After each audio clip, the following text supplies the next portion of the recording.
Good afternoon, all of you.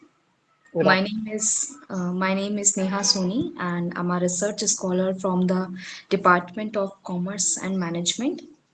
So, in this session, I'm here to introduce Dr. Maya Engel, ma'am, for our next session in this research PhD coursework.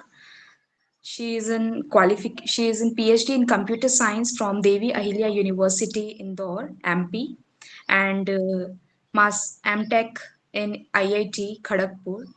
Postgraduate diploma in automatic computation, University of Roorkee, and MSc in from the Devi Ahilya University, Indore. Also, she is a Master of Music in Vocal and Bachelor of Music in Violin. She is a professor and senior system analyst, a specialization in software engineering, statistical language processing algorithm, as well as currently teaching subjects in usability engineering, advanced compiler design, and gold medalist in MSc Statistics, excellent services in IT awarded, as well as best performance in theater activities, as well as Best Teaching Award by student of SES by from Devi Ahilya University, Indore. Presently working as a professor, senior system analyst, School of Computer Science and Information Technology, Devi Ahilya University for past 10 years. Also worked as a dean student welfare from Devi Ahilya University, Indore. Worked as a principal, Indore Institute of Science and Technology, Indore, visiting professor at IIIT Jabalpur and IIT Indore, and research areas of interest in emotion based computing, usability engineering, agile computing, theoretical computing, algorithm, statistical natural language processing. Approx 8 research scholars have been awarded as a PhD, 9 research scholars are presently working, and more than 100 research papers have been published in international and national journal and conferences, invited as a judge guest in various research paper work in progress competition at national level, including ACM. Around 28 years of technical and administrative experience, national board accreditor since last 10 years, expert member in UGC and AICTE, expert member in selection committee of various university, invited as a speaker in many international conferences and India and abroad, also invited as a resource person experts in workshop and faculty development program. UGC sponsored teachers courses at national level, as well as vice president board of director IPS cooperative banking board of directors since 2006, involved in various organizations to promote music and culture among its youth, participation on All India Radio, television, and theatre activities associated with the organization, working for empowerment of women, helping poor, mentally challenged, handicapped students, regularly involved in activities such as literary awareness of Vedic mathematics. Ma'am, I welcome you in this PhD coursework, and now I would like to hand over the session to you, as well as and the language will be the bilingual because we have language students scholars are here. So without any further delay, I would like to Thank you so present you. much, Neha. I'm really happy to listen from you. But only the thing is, it was my fault that my biodata, which is lying on website, is quite old. So I'm going to superannuate now. So I have completed around 38 years of experience, and Oh my it God, was the ma'am. older one. Doesn't matter.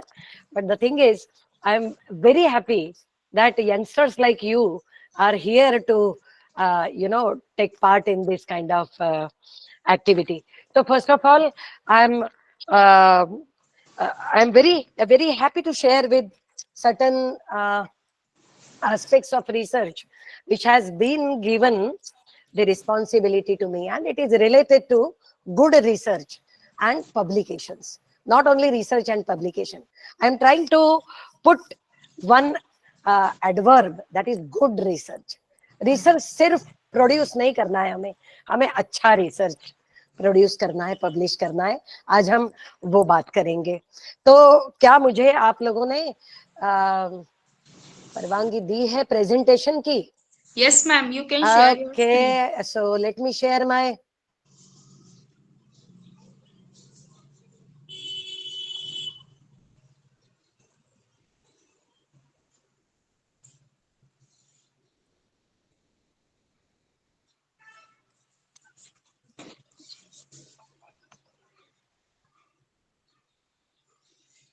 So probably very soon you will be able to see my screen. Is it true? Yes, ma'am. It is visible. Yes, ma'am. Is it visible now? Because this Yes, is ma'am. more important.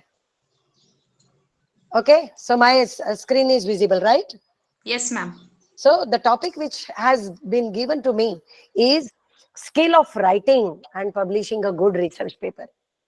So जैसे कि मैंने आपको बताया कि सिर्फ research paper publish करना ये आज के मेरे लेक्चर का उद्देश्य नहीं है। राइटिंग कैसी होनी चाहिए, पब्लिश करने के लिए हमें क्या क्या सोचना जरूरी है, और सबसे पहले कि रिसर्च पेपर जो है वो क्या होता है और एक अच्छा रिसर्च वो भी क्या होता है। सो मैं कैसी अपने लेक्चर की शुरुआत करने वाली हूँ उसका ये मैंने एजेंडा एक आपके सामने रखा हुआ है। सो पहले मैं आप लोगों को थोड़ा सा प्रिएम्बल बताऊंगी कि आज इन चीजों की जरूरत क्यों है कि अच्छा रिसर्च पेपर लिखना और पब्लिश करना, इसकी जरूरत क्यों है। दूसरा, गुड एकेडमिक रिसर्च क्या होता है और उसकी क्वालिटीज क्या क्या होती है। बाद में essential of writing technical research paper. Mostly आप लोग सब टेक्निकल एनवायरनमेंट से हो, इसलिए थोड़ा सा ये मैंने बताने की मैं कोशिश करने वाली हूँ। जब हम रिसर्च पेपर लिखते हैं वो किसी भी लैंग्वेज में हो तो language is very very important, क्योंकि यदि आपने अच्छी लैंग्वेज यूज नहीं की तो उससे क्या प्रॉब्लम्स होती है वो भी आज हम देखेंगे। पर किसी भी लैंग्वेज के लिए जो इम्पोर्टेंट उसके एस्पेक्ट्स होते हैं वो ग्रामर, पंचुएशंस, वो बहुत जरूरी होते हैं पता होना, और उसके हम बेसिक्स को इंग्लिश लैंग्वेज के माध्यम से थोड़ा सा मैं आप लोगों को एग्जाम्पल देके बताऊंगी। और जब हम पेपर सबमिट करते हैं, कोई भी मैन्युस्क्रिप्ट हो, भले ही वो बुक चैप्टर हो या कोई रिपोर्ट्स हो या रिसर्च पेपर हो, तो हमें प्रिकॉशनरी मेजर्स सबमिशन के पहले क्या लेना चाहिए। And at last I would like to conclude for it. So शुरुआत करते हैं हम प्रीएम्बल से।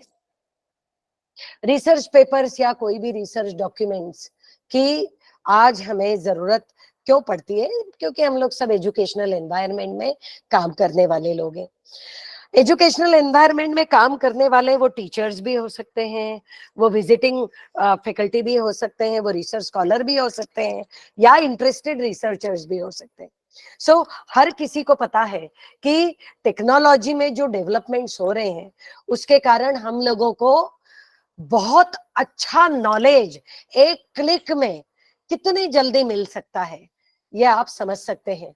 मैं छोटा सा आपको एक एग्जाम्पल देना चाहूंगी सबको कि मैंने जब पीएचडी किया तो तब ये इंटरनेट नाम की कोई बला नहीं थी, और मैं किसी एक इंस्टीट्यूशन में जाती थी, वहां छोटे छोटे बुकलेट्स आती थी, और वो हर महीने की बुकलेट्स आती थी, उसमें कौन कौन से जर्नल्स में कौन कौन से टॉपिक पे किन किन ऑथर्स ने पेपर्स पब्लिश किए हैं, बस इतना आता था, एक एक लाइन में आता था।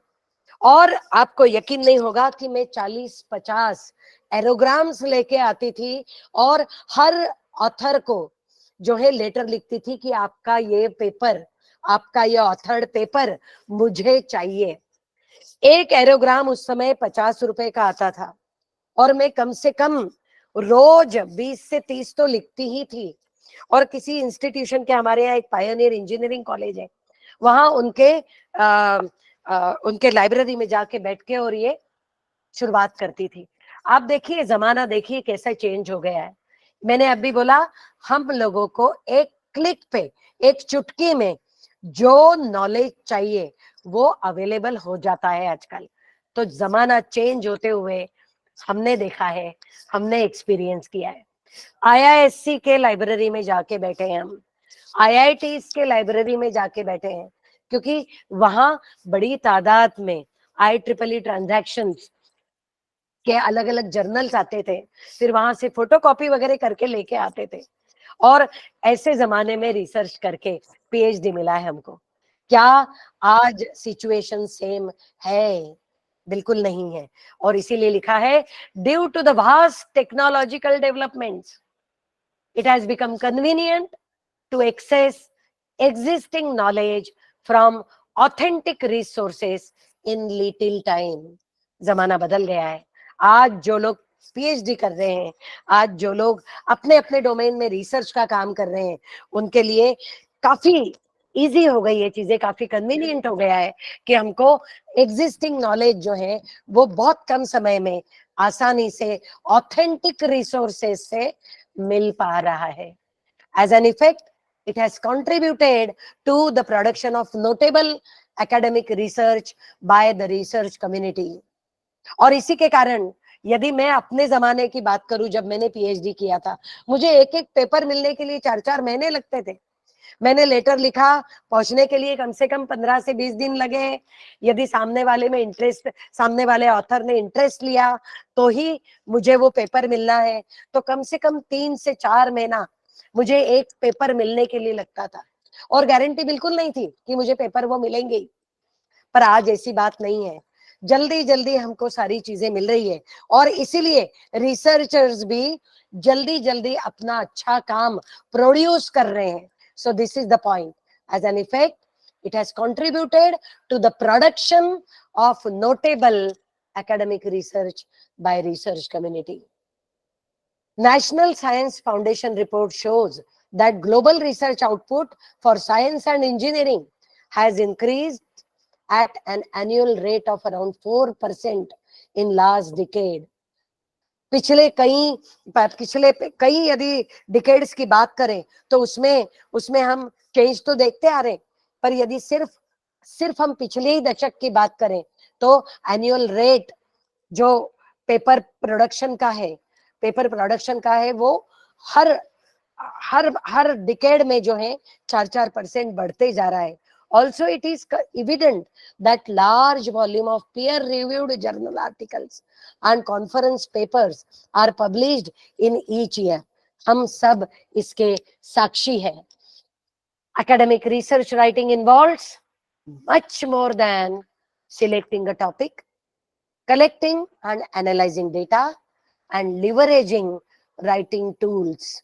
बहुत बड़ी गलतफहमी होती है हमको कि एक रिसर्च पेपर लिखना या एक कोई भी रिसर्च डॉक्यूमेंट लिखना यानी एक टॉपिक ले लो, डेटा कलेक्ट करो, एनालिसिस करो, किसी भी टूल का यूज करो और पेपर पब्लिश कर दो। It is not like that, it is much much more than that, जो आज हम सुनने वाले हैं, आज मैं बताने वाली हूँ आपको। A good research must meet certain criteria, और यदि मैं एक अच्छे रिसर्च की बात करूं तो सर्टेन क्राइटेरिया जो है वो मीट करना चाहिए in terms of certain characteristics. एक अच्छे रिसर्च की कोई कैरेक्टरिस्टिक्स होती है, some set of characteristics is there. So वो क्या है वो अब मैं आपको बताने वाली हूँ। So good research, good academic research and it's qualities. So good academic research, it is also known as scholarly research. एक अच्छा जो रिसर्च होता है, एकेडमिक रिसर्च होता है, उसका सिनोनिम जो है वो स्कॉलरली रिसर्च। मोस्टली विदेशों में ये शब्द यूज किया जाता है, स्कॉलरली रिसर्च, स्कॉलरली जर्नल्स, ये हमेशा ये शब्द जो है यूज किया जाता है। Academic research has been defined as research that has the sole purpose of creating or extending knowledge domain. Academic research की यदि हम बात करें तो उसकी ये डेफिनेशन दी है कि उसका पर्पस क्या होना चाहिए, कि उसका पर्पस यानी किसी अच्छे काम के लिए उसको हम जनरेट करें, और उसमें हम जो भी एग्जिस्टिंग है उसमें हम कुछ एडिशनल एक्सटेंडिंग नॉलेज हम ऐड करें, अपना नॉलेज ताकि वो जो हमारा पर्पज है वो भी सॉल्व हो और हमारी रिसर्च कम्युनिटी है वो भी और आगे उसको एक्सटेंड करके अच्छा काम करते रहें। मैं इसमें एक और जोड़ना चाह रही हूँ कि एनईपी जो बोलता है, एनईपी कहता है कि हमारे नेशन को ध्यान में रखते हुए, हमारे नेशन को ध्यान में रखते हुए हमें इंडिजिनस रिसर्च की बात करनी चाहिए। इंडिजिनस प्रॉब्लम्स को लेकर और रिसर्च यदि हम करते हैं, आप सबको पता है कि यूजीसी भी आजकल जब पीएचडी हो जाती है कैंडिडेट की, तो सबसे आखिरी में सबमिशन के पहले आपको एक डॉक्यूमेंट देना पड़ता है, उसमें लिखना पड़ता है कि आपने ये जो रिसर्च किया है वो हमारे देश में, हमारे यूनिवर्सिटी, हमारे किसी भी रीजन के लिए वो कैसे यूजफुल होगा। सो दिस इज द इंडिजिनियस जो है रिसर्च की बात कर रहे हैं कि ऐसा नहीं कि कुछ भी ले लो और कुछ भी कर दो और वो हो गया, किसी काम में आना चाहिए। इट मींस ये जो रिसर्च है, एक और इसमें मैंने जोड़ दिया है addition, it should B transformable, यानी उसका ट्रांसफॉर्मेशन किसी न किसी एप्लीकेशन के जरिए वो काम आने वाला होना चाहिए, तो आपके उस रिसर्च की एक्चुअल वैल्यू भी बढ़ती है। Am I audible please? Yes, ma'am. Yes, ma'am. हाँ, मैं थोड़ा बीच बीच में Yes, ma'am. रुकते जाऊंगी Audible. आगे, जी मैम। और थोड़ा मैं ठीक चल रही हूँ, बहुत ज्यादा फास्ट तो नहीं चल रही हूँ। नहीं मैम एक मैम, डाउट बिल्कुल था, सही आप बोल रहे हैं एक No, ma'am. एप्लीकेशन देनी होगी, वो कब देनी होती है? ये सब मैं आपको आखिरी में अपन जब बात करेंगे ना, आप लिख के रखो। हाँ, बहुत सारे क्वेश्चंस आपके मन में, दिमाग हाँ में, जी, हाँ जी। आप लिख के रखो, अपन क्वेश्चन आंसर सेशन में उसको डील करेंगे बेटा। ओके, सो जी मैम। मोस्टली ये देखा गया है कि एकेडमिक रिसर्च जो है वो थेरेटिकली फोकस्ड होता है ना, परंतु यदि थेरेटिकली फोकस्ड है इसका मतलब जो है वो थेरेटिकली साउंड है, वेल प्रूवन है, पर उसके बेसिस पर हम उसको यदि एप्लीकेशन ओरिएंटेड बना के किसी के काम में लाते हैं तो उसकी वैल्यू बढ़ जाती है। और नेचुरली जो मैंने पॉइंट बताया वो यही वाला है, और उसके आगे हम जो है वो पीयरली रिव्यूड जर्नल्स में, स्कॉलरली जर्नल्स में या स्कॉलरली एकेडमिक कॉन्फ्रेंसेस में पब्लिश करने के लिए हम हमेशा प्रयास करते हैं। सो ये जो स्कॉलरली बोला है इसका मतलब हमेशा याद रखें कि क्वालिटी जर्नल्स। अब एक अच्छे रिसर्च की क्वालिटी यानी क्या, मैं यहाँ रिसर्च पेपर नहीं बोल रही हूँ, सब लोग अच्छे से सुने, मैं अभी यहाँ रिसर्च पेपर की बात नहीं कर रही हूँ। एक अच्छा रिसर्च, इसका मतलब यह है कि एक अच्छा रिसर्च यानी कई सारे रिसर्च से रिलेटेड अलग अलग प्रकार के डॉक्यूमेंट्स भी हो सकते हैं, और उसमें एक रिसर्च पेपर होता है, वो मैं आपको बताने वाली हूँ आगे। परंतु अभी यदि मैं एक अच्छा रिसर्च बोल रही हूँ तो जितने भी अलग अलग प्रकार के एक अच्छे रिसर्च में डॉक्यूमेंट्स एग्जिस्ट होते हैं उन सब की क्वालिटी के बारे में यहाँ बताने की बात आपके सामने रख रही हूँ। So qualities of a good research. So सबसे पहले कि जब हम एक अच्छे रिसर्च की बात करते हैं तो साउंड रिसर्च क्वेश्चंस हमारे दिमाग में, मन में होना चाहिए, क्लैरिटी होना चाहिए कि मैं किस टॉपिक पे रिसर्च करना चाह रही हूँ। मेरे दिमाग में उससे रिलेटेड एक साउंड क्वेश्चन होना चाहिए। इसका मतलब क्या है, मुझे मेरे टॉपिक की क्लैरिटी होनी चाहिए, और साउंड बहुत अच्छे समझ से मुझे पता होना चाहिए कि मुझे करना क्या है। वो क्वेश्चन मेरे दिमाग में होना चाहिए। उसमें ही यदि क्लैरिटी नहीं हो तो आगे कई सारी बाधाएं हम लोगों को आना, बहुत ज्यादा उसकी पॉसिबिलिटीज है। और इसीलिए हम जब बोलते हैं ना, किसी बिल्डिंग को हम खड़ा करते हैं तो उसका जो बेस है, उसका पाया जो है वो बहुत स्ट्रांग होना चाहिए, क्लियर होना चाहिए, पक्का होना चाहिए।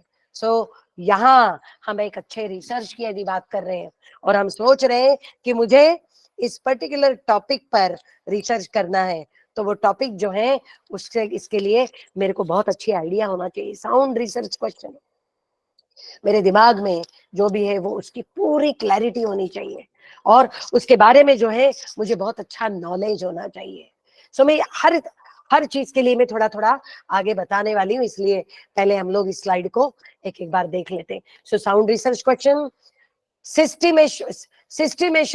सिस्टमेटिक होना चाहिए, वो systematic methodology should be followed. Exploration of existing literature, जिसको हम लिटरेचर रिव्यू बोलते हैं. Use of relevant empirical data and suitable data analysis methods, वो भी हमें सोचनी पड़ती है. रिप्रेजेंटेटिव एंड जनरलाइजेशन, ये भी मैं आपको बताने वाली हूँ, थोड़ा स्टैटिस्टिकल एस्पेक्ट आता है इसमें. लॉजिकल होना चाहिए. Validity and reliability of results, कहीं ना कहीं इसमें हम वेरिफिकेशन और वैलिडेशन की बात करते हैं. रेप्लिकेबल, रिप्रोड्यूसेबल एंड ट्रांसपेरेंट होना चाहिए आपका. लिमिटेशंस एंड फ्यूचर स्कोप हमको जरूरी है लिखना उसमें. और एथिकल एस्पेक्ट, सारे एथिकल वैल्यूज के साथ में हमें पूरा काम करना है. सो सबसे पहले मैंने आपको बताया था कि साउंड रिसर्च क्वेश्चन आपके दिमाग में होना चाहिए. इसका मतलब क्या है? इसका मतलब सिंपल ये है कि आपको जो है कुछ न कुछ एक फ्रेमवर्क को फॉलो करना चाहिए. कमिंग्स ने 2013 में एक फ्रेमवर्क दिया था, फाइनर, and this फाइनर stands for feasible, interesting, novel, ethical and relevant. Final, F stands for feasible, यानी आपके दिमाग में जो टॉपिक है, आपके दिमाग में जो टॉपिक है जिसको आप बिल्कुल खींच के लेके जाने वाली है पीएचडी तक, वो उसको पूरा आप लेने वाले. तो सबसे पहले उसकी फिजिबिलिटी देखें, क्या वाकई में उस टॉपिक पर पीएचडी करना संभव है. और मुझे पक्का यकीन है कि अकेला ये रिसर्च स्कॉलर अकेला इस पर्टिकुलर क्वेश्चन का समाधान नहीं कर सकता है, और इसीलिए रिसर्च सुपरवाइजर की जरूरत पड़ सकती है. परंतु इनिशियली रिसर्च स्कॉलर को ये सोचना जरूरी है कि वाकई में फिजिबल है. कई सारे रिसर्च के क्वेश्चंस आपके दिमाग में आ सकते हैं. लिस्ट करिए सबको, और उसमें से अपने गाइड के साथ में हर टॉपिक पर जो है डिस्कशन करिए, फिजिबिलिटी चेक करें. So this is the framework we suggest. First, F stands for feasible. Interesting. भैया हमारे इंटरेस्ट का होना चाहिए. और थोड़ा सा कम्युनिटी, कोई ऐसी कम्युनिटी है जिसमें हमको कई सारे ऐसे रिलेटेड प्रॉब्लम्स भी दिख रहे हैं, और वो इंटरेस्टिंग यदि होगी तो वो कम्युनिटी भी हमारे रिसर्च वाला जो काम है उसको एक्सेप्ट करेंगी. सबसे पहले तो हमारा इंटरेस्ट, कि हमारे लिए भी वो इंटरेस्टिंग होना चाहिए, तभी जाके उसमें हम इंटरेस्ट लेकर काम करेंगे और वो दूसरे की इंटरेस्ट की बात बनेगी. सो इंटरेस्टिंग होना चाहिए. नॉवेल, कुछ नॉवेल्टी यानी नयापन होना चाहिए उसमें. देन एथिकल, पूरे शिद्दत से जो भी हम एथिकल, आज हर किसी को पता है कि जब पीएचडी का कोर्स वर्क करते हैं तो एक पेपर आरपीई, ये क्यों हुआ? कहीं ना कहीं बहुत सारे प्रॉब्लम्स जो है यूजीसी ने फेस किए, और इसलिए एक तीसरा पेपर आरपीई का जो है वो उसमें एथिक्स आता है. सो कहीं ना कहीं हम लोगों को वो सारी चीजें दिमाग में रखकर, और यहाँ भी उस रिसर्च क्वेश्चन को जो है डिसाइड करने में सोचना है. जैसे मैंने बताया, रिलेवेंट इन टर्म्स ऑफ, फिर से मैं बोल रही हूँ कि relevant in terms of our own interest. दूसरों का भी जो दूसरी कम्युनिटी है उस पर कुछ काम कर रही है क्या, वो भी सोचना है. रिलेवेंट होना चाहिए. ऐसा नहीं कि अननेसेसरीली जिसका कोई उपयोग नहीं है और उसको हमने हाथ में ले लिया है. उसकी उपयोगिता थोड़ी सी हमको देखना जरूरी है, ताकि वो आगे आने वाले समय में उसकी उपयोगिता हम सिद्ध भी कर सके. सो ये फाइनल, ये एक फ्रेमवर्क है.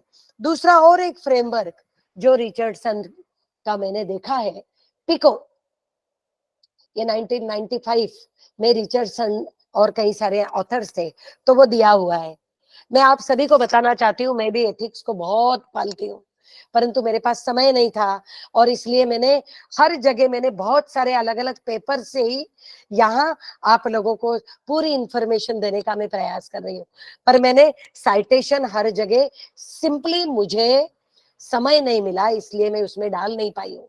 पर मैं खुद आप लोगों के सबके सामने बोल रही हूँ कि मैंने कई सारे पेपर्स पढ़े हैं, भले ही मैंने जिक्र नहीं किया हो पर मैंने पेपर से ही कई सारी चीजें इंफॉर्मेशन लेकर और यहाँ आपके सामने अपने भी इनपुट डालकर प्रेजेंट कर रही हूँ, क्योंकि ये एथिक्स में आता है। आप हम सबको ये एथिकल वैल्यू समझ के और ये काम करना है। सो दूसरा जो है फ्रेमवर्क वो पीको, थोड़ा सा अलग तरीके से इसमें इन्होंने बोला है ना। पॉपुलेशन ऑफ इंटरेस्ट जो हम काम कर रहे हैं तो उसमें जो पॉपुलेशन ऑफ इंटरेस्ट यानी कितने लोग काम कर रहे हैं, क्या क्या काम किया हुआ है, क्या काम हुआ है, क्या नहीं हुआ है, थोड़ा सा हम शुरू में जानने की कोशिश करें। इंटरवेंशंस यानी यदि काम नहीं हुए हैं तो क्या हम कर सकते हैं, कर सकते हैं तो क्यों कर सकते हैं, इससे क्या फायदा होने वाला है, किस ग्रुप को फायदा होने वाला है, हमको क्या फायदा होने वाला है।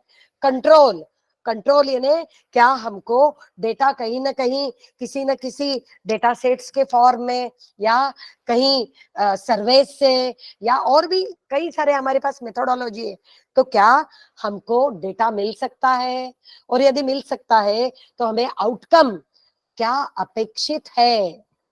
ये रिसर्च क्वेश्चन जो है वो जब हम डिसाइड करते हैं तब ये सारी चीजें हमें सोचना जरूरी है। Let it take time, time लगने दीजिए। ये याद रखिए कि ये बेस है हमारे हमारे हमारे रिसर्च, हम जब पीएचडी करने वाले उसका ये बेस है और हमारा बेस स्ट्रांग होना बहुत जरूरी है।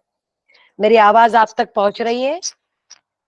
Yes ma'am. Yes ma'am. Thank Yes, you, ma'am. Thank you. मैं बीच बीच में पूछते यस रहूंगी मैम। ताकि मुझे भी पता चले कि लोग जग रहे हैं, सोए नहीं है। Yes, ma'am. Yes, good. चलिए, Yes, तो ma'am. अल्टीमेटली आप सबको बताऊंगी मैं कि यदि आपको एक अच्छा रिसर्च प्रोड्यूस करना है तो राइटिंग गुड रिसर्च क्वेश्चंस यानी क्या करना है आपको, तो 3 स्टेप्स फॉलो करनी है। What are those 3 steps? The first one is explore various research questions. एक डोमेन ले लिया और कई सारे हमने दिमाग में हमारे जो भी क्वेश्चंस आ रहे हैं प्रामाणिकता से उसको लिस्ट करिए, लिस्ट करिए, एक एक रिसर्च क्वेश्चन को लिस्ट आउट करिए और उस पर जो है आप मंथन करिए, उस पर मंथन करिए और मंथन करने के बाद गाइड के साथ बैठिए। और यदि गाइड के साथ बाद में भी बैठते हैं पर उसमें इतना अच्छा आप नॉलेज पाइए कि आप खुद अपने हिसाब से स्टेप 2 भी फॉलो कर सके। What is that? Select the best out of several ones. आपने जितने रिसर्च क्वेश्चंस जो बनाए हैं उसमें आपको कौन सा बेस्ट लग रहा है, आप गाइड के साथ बैठ के और उस पर विचार कर सकते हैं। स्टेप नंबर 3, सेट अप अ टेस्टेबल हाइपोथेसिस। यदि आपने बेस्ट आइडेंटिफाई कर लिया है उसके बाद हम जो सबसे जो इंपॉर्टेंट हमारा रिसर्च क्वेश्चन का पार्ट है वो है सेटिंग अप द हाइपोथेसिस। और वो हाइपोथेसिस हमारा टोटल एम से, जो हमारा एम ऑफ द रिसर्च है उससे हाइपोथेसिस बनता है। सो वो हमें सेट करना होगा। So in general these are the 3 steps which we have to follow. चलिए आगे बढ़ते हैं। दूसरी quality systematic research methodology. so it leads to contribute in overall quality and success of research study. ये सिस्टमेटिक का मतलब ही होता है कि step wise well defined steps are there and you have to follow the steps so that आपको आगे चल के प्रॉब्लम नहीं आएगी। सिस्टमेटिक का मतलब ये well defined steps must be there. So यदि आप इसको फॉलो करते हो तो आपके रिसर्च की क्वालिटी ओवरऑल बनी रहेगी और आपको बिल्कुल सक्सेस मिलना जो है वो तय है। It helps to ensure that researchers can collect relevant data and use the right data analysis techniques. जब हम इतना मंथन कर रहे हैं तो निश्चित ही हमने देखा था उस फ्रेमवर्क में कि रिलेवेंट जो है ये हमारा प्रॉब्लम भी रिलेवेंट होना चाहिए ये हमने जब तय करा तो वो डेटा भी हमें कहाँ से मिल सकता है और उसका एनालिसिस हम कैसे किन टेक्निक्स से कर सकते हैं ये भी हमें थोड़ा बहुत पता चलता है और स्पेशली जब हम लिटरेचर रिव्यू आगे करते हैं तो ये सारे टेक्निक्स भी क्लियर हो जाते हैं. So it refers to systematic procedures और techniques a researcher uses to ensure that his or her study achieves valid and reliable results. ये सारा सिस्टमेटिक अप्रोच क्यों फॉलो करते हैं? क्योंकि अल्टीमेट हमारा उद्देश्य है कि हमने जो हाथ में लिए प्रॉब्लम्स उसमें हमें सक्सेस मिलना चाहिए. यानी हम जब वेरिफिकेशन और वैलिडेशन करेंगे तो हमें रिलायबल रिजल्ट्स भी मिलने चाहिए. अल्टीमेटली इसको ध्यान में रखते हुए शुरू से ही हम लोग ये जो है प्रिकॉशंस लेकर काम कर रहे हैं. These are often classified into qualitative research, quantitative research and mixed method research. तो ये जो रिसर्च मेथोडोलॉजी की बात कर रहे हैं ये अलग अलग यानी रिसर्च जो है वो अलग अलग टाइप के हो सकते हैं. कोई क्वालिटेटिव नेचर का किसी का रिसर्च होगा, किसी का क्वांटिटेटिव नेचर का होगा, किसी का मिक्स्ड मेथड रिसर्च होगा. अब ये चीजें क्या है? So let me tell you one by one. So qualitative research methodology. Am I audible? Yes. Yes, ma'am. Audible. Yes, Yes, ma'am. थोड़ा बहुत समझ में आ रहा है आप लोगों को? जी मैम. Yes, ma'am. चलिए. Okay. So, what do you mean by qualitative research methodology?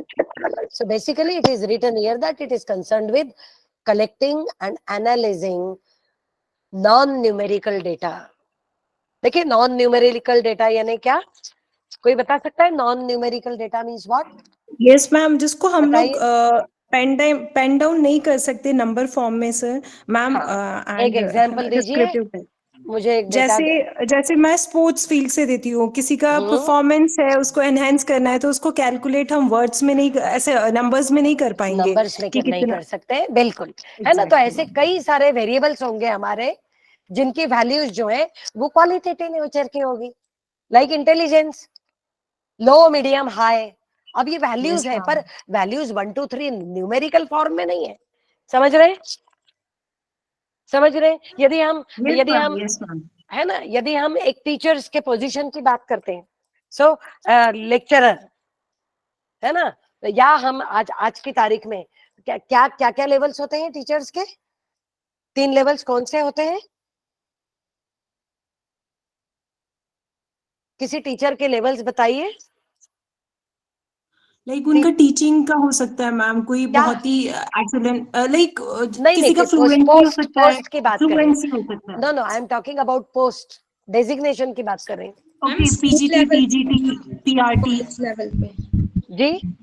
PGT, TGT, PRT, इन सब लेवल्स. और कॉलेजेस में और असिस्टेंट प्रोफेसर,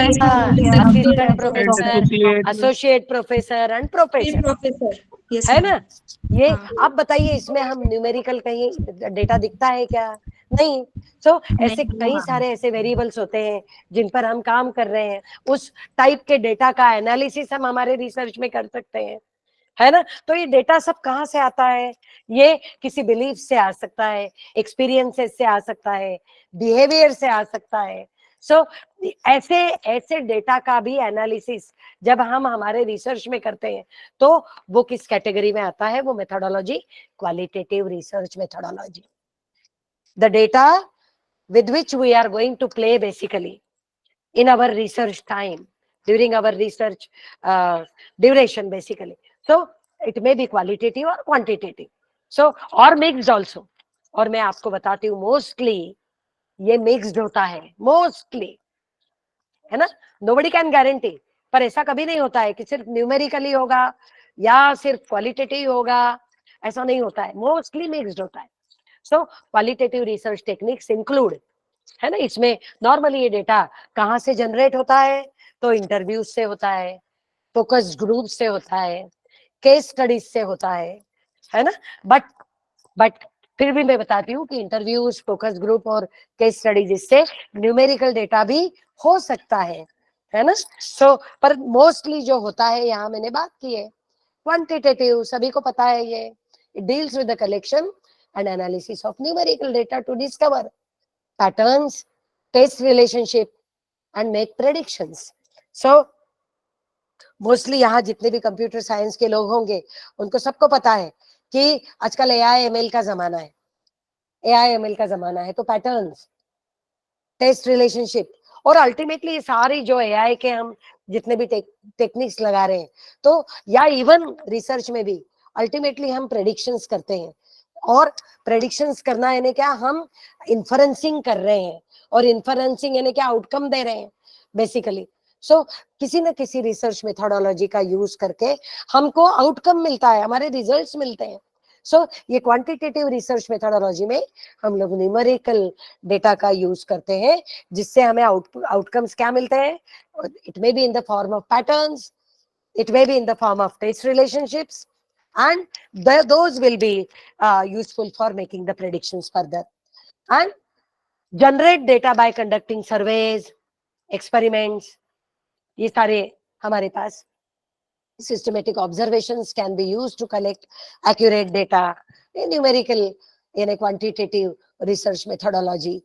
Now तीसरा जो है mixed research methodology, मुझे नहीं लगता अब इसको बताना जरूरी है, क्योंकि लिखा हुआ है यहाँ, देखिए, it is a combination of quantitative and qualitative methods. और एक बहुत अच्छा, एक ये जो विजडम एंड क्रेसवेल ने एक यहाँ कॉम्बिनेशन के बारे में लिखा है, मुझे बहुत अच्छी चीज मिली, क्योंकि इसका यूटिलाइजेशन जो है सिनर्जी के साथ यूज होता है, ऐसा उसने बोला, एंड ये हम देखते भी है। सो ये जो कॉम्बिनेशन है, it permits a more complete and synergistic utilization of data than using separate quantitative and qualitative data collection and analysis। और इसी कारण से मोस्टली जो मैंने बोला है कि जो भी रिसर्च हम मेथोडोलॉजी यूज करते हैं उसमें दोनों का उपयोग करते हैं, that is mixed research methodology का यूज करते हैं, और करना भी चाहिए। सो research questions and objectives help us in defining the most appropriate research methodology. It is always good idea to explore methods used by other researchers in respective research fields.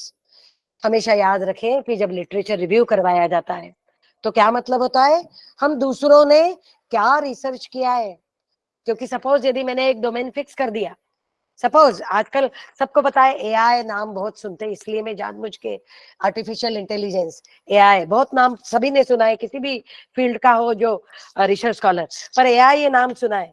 Suppose यदि मैं AI में काम कर रही हूँ तो AI के researchers की कम्युनिटीज मैं आसानी से ढूंढ सकती हूँ, और हर कम्युनिटी जो है वो क्या क्या काम कर रही है वो मेरे को आसानी से मिल सकता है। वो किस लिए मिल सकता है, किस लिए चाहिए मुझे, क्योंकि मुझे जो काम करना है वो क्या करना है, यदि ये समझना है तो लोगों ने क्या क्या काम कर लिया है, और इसी को हम बोलते हैं लिटरेचर रिव्यू, जो आगे मैं बताने वाली हूँ, एक्नॉलेजमेंट ऑफ रिलेटेड रिसर्च। देखिए मैं आपको फिर से दोबारा बोल रही हूँ कि ये जो मैंने स्लाइड्स बनाई हैं ये कई सारे अलग अलग रिसर्चर्स हैं, उनके मैंने पेपर्स पढ़े हैं, उनका एक्नॉलेजमेंट मैं बोलकर दे रही हूँ यहाँ। मैंने भले ही यहाँ लिखा नहीं है, हर पॉइंट पे मैंने यहाँ लिखा नहीं है, हर स्लाइड पे मैं लिख नहीं रही हूँ जहां जहां जरूरी था, पर मैं आपको ये नहीं बोल रही हूँ कि मेरा अपना ही है, मुझे जो पॉइंट्स अच्छे लगे वो मैंने लिए हैं, तो ये मैं एक्नॉलेज कर रही हूँ। वैसे ही हम जब PhD करते हैं तो हमें एथिक्स फॉलो करने हैं और एक्नॉलेज करना है। क्यों करना है, क्योंकि हमारा जो रिसर्च का काम कर रहे हैं, हमें ऐसा नहीं हम लोग शुरू कर दे और पता चले कि ऑलरेडी काम हो गया है, ऐसा नहीं होना चाहिए। So we have to ensure to avoid duplication of research work by the study of scholarly articles, books, etc. अच्छे journal papers, high impact factor के जर्नल पेपर्स, है ना, जो वर्ल्ड रिनाउंड जो जर्नल्स हैं, है ना, वो उनमें एग्जिस्टिंग जो रिसर्च पेपर्स है हमारे डोमेन से रिलेटेड, अच्छे ऑथर की किताबें हैं, स्टैंडर्ड बुक्स है, उनको पढ़ना चाहिए, हमारा बेस स्ट्रॉन्ग करना चाहिए। और ये सब करने के बाद हम लोग एक्नॉलेज करें, जो भी हम जहां भी उनमें से जो भी हम कंटेंट्स ले रहे हैं, तो हम एक्नॉलेज करें उसको। So acknowledgement of related research is one of the quality of good research. Then potential obstacles and issues encounter during research study. कई सारे हमें प्रॉब्लम्स आते हैं जब हम रिसर्च करते हैं, कई सारे प्रॉब्लम्स आते हैं, परंतु यदि हम रिलेटेड रिसर्च को अच्छे से पढ़ लेते हैं तो उन डॉक्यूमेंट्स में भी कई बार हमें चीजें मिल जाती हैं कि अरे इस टाइप का ऑब्स्टेकल, इस टाइप के प्रॉब्लम्स इनको भी आए थे, तो ये कैसे सॉल्व कर रहे हैं, हम भी थोड़ा सा देखें। कई सारे अलग अलग प्रकार के और बाकी जो ऑब्स्टेकल्स आते हैं, तो हमारे सुपरवाइजर्स हमारे साथ में रहते हैं, तो हम उनसे हम लोग चर्चा करके कर सकते हैं। So use of relevant empirical data and suitable data analysis tools and techniques. इसके लिए तो मैं सबसे पहले आपको बताऊंगी कि हम लोगों ने, हमारा जैसे थोड़ा बेस बन गया है कि हमें हमारा रिसर्च क्वेश्चन क्या है, हमने चीजें पढ़ ली है और क्या क्या प्रॉब्लम्स ऑलरेडी जो है लोगों ने कर ली है, ये थोड़ा बहुत हमें पता चल गया है। तो हम लोग अब डेटा हमें किस तरीके से हम लोग क्रिएट कर सकते हैं या हमें कहाँ से मिल सकता है, दोनों चीजें अब हमारे लिए थोड़ा बहुत पॉसिबल है। ये हमारी स्टेज आ गई है, ऐसा हम लोग मान के चलते हैं। सो इसीलिए अब हमें ध्यान रखना है कि good research study deals with empirical data that has been collected by experimentation, observation and experience. So हम experimentation से भी जनरेट कर सकते हैं empirical data को, observations लेके कर सकते हैं, दूसरों के experience से भी जो existing data मिल रहा है वो भी हम ले सकते हैं। सो दूसरे के एक्सपीरियंस से ने कई बार हम लोग सर्वेस करते हैं, कई बार आप लोग फॉर्म्स, गूगल फॉर्म्स के थ्रू जो है वो डेटा लेते हैं लोगों से। Then the data collected must be analyse properly as well. ये जो डेटा कलेक्शन के बाद में एनालिसिस करना है, इसमें इतनी गड़बड़ करते हैं लोग, बहुत गड़बड़ करते हैं, ढंग से सोचते ही नहीं हम लोग, बस डेटा मिल गया और सीधे सीधे हमने स्टैटिस्टिकल जो है वो टूल्स एंड टेक्निक्स यूज करके और उसमें रिजल्ट्स लगाना, उसमें रिजल्ट्स आ गए, हम सोचते ही नहीं, हम देखते ही नहीं है कि डेटा वाकई में फिजिबल है कि नहीं, डेटा में की कंसिस्टेंसी है कि नहीं, सोचते ही नहीं है कभी। डेटा मिल गया, लाओ इकट्ठा करो स्टैटिस्टिकल टूल से, सीधे सीधे बस वो फॉर्मूले रहते हैं, किसी भी फॉर्मूले में कुछ भी डेटा यदि डाल देते, कुछ ना कुछ तो रिजल्ट मिलेगा। एक छोटा सा एग्जांपल बताती हूँ आपको कि मैंने 2 वेरिएबल्स लिए और उसमें मुझे कोरिलेशन निकालना है, तो मैंने डेटा तो ले लिया और कोरिलेशन जो है वो मेरे को एक फॉर्मूला लगा के किसी टूल से, SPSS लिया मैंने, SPSS से या मिन टैब लिया, जो भी लेना है आपको, है ना, जो भी आपको टूल लेना है ले लिया और आपको रिजल्ट मिला कोरिलेशन से -3.2। अब सिंपल बात है कि आपने सोचा कि चलो मेरे को मिल तो गया, ये कोरिलेशन कोएफिशिएंट की वैल्यू आ रही है -3.2, जो वैलिड ही नहीं है, क्योंकि कोरिलेशन कोएफिशिएंट की value that lies between -1 and +1। एक फॉर्मूले में यदि आप कुछ भी वैल्यूज रखते हो तो कंप्यूटेशन तो होना ही है, रिजल्ट तो मिलना ही है, परंतु डेटा हमने सोचा ही नहीं था कि वो सही है कि नहीं, कंसिस्टेंट है कि नहीं, वो वैल्यूज जो है वो पॉसिबल हो सकती है कि नहीं, ये हमने सोचा ही नहीं और इसलिए फॉर्मूले में रख दिया, उल्टे सीधे रिजल्ट्स मिल गए और हमने हमारे रिसर्च में यूज भी कर लिया। फिर जब गाइड के पास गए तो गाइड ने डंडा लगा दिया। ये क्यों हुआ ऐसा? क्योंकि हमारा जो बेस है, जो हमें अच्छी किताबें पढ़नी चाहिए, जो हमें अच्छा लिटरेचर पढ़ना चाहिए, वो हमने ठीक से पढ़ा नहीं, इसलिए हमारा वैसा डेवलपमेंट नहीं हुआ। सो इन चीजों को यदि हम पहले से ही अच्छे से समझने की कोशिश करते हैं, तो शायद सिस्टमेटिक वे में यदि हम लोग आगे बढ़ते हैं, तो हमारे रिसर्च की क्वालिटी भी खूब अच्छी दिखेगी। So quantitative data is usually analysed using descriptive statistics और इन्फरेंशियल स्टैटिस्टिक्स। अब ये अपने आप में बहुत बड़ा टॉपिक है, ये कभी मैं भी इस पे खूब चर्चा करती हूँ। I love statistics. सो ये अपने आप में टॉपिक है। कई सारे स्टैटिस्टिक्स के कोई कई सारे मेजर्स है जो हर प्रकार के रिसर्च में यूज होते हैं, है ना। सो बेसिकली ये इन्फरेंसिंग और प्रेडिक्शंस के काम आते हैं। सो हम लोग आगे बढ़ते हैं अब। So representative and generalisable. Representativeness refers to ability of sample to represent a larger group.